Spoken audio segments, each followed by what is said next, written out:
Shabbat Shalom everyone, Vaera. I've just come in, it's freezing outside, raining. I couldn't do it outside again. It doesn't matter, it's rain that we need. But I'm in front of an amazing aerial view of Yerushalayim. This is the whole story. The Holy Basin, the old city, Malei Azitim, Kidmat Zion, Ir David, Kfar Shiloach. This is what we're fighting about. Anyway, back to the Parsha. First of all, it doesn't matter about the age. We're seeing that Moshe Rabbeinu was 80 when he went to Paro. Think of people around us today at 80, people going into retirement. Then he only started, which basically means that age shouldn't be a factor for anything. If we think we're able to do something, we believe in something, then Hashem Ya'azor, and even someone who's 70 and 80 and afterwards can keep on going. So non-stop work.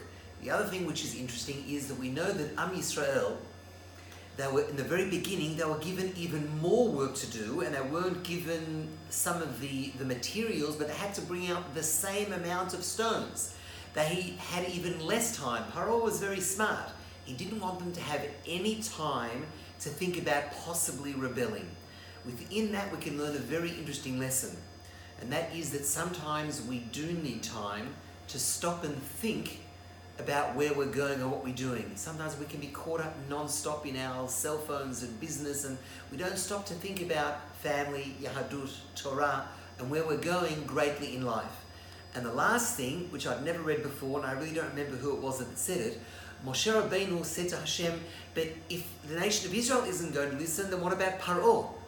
He was actually scared that Paro may even say, okay, I'll let the Jews go. And then how would have Am Yisrael looked in the eyes of Hashem if Paro would have said yes in the very beginning?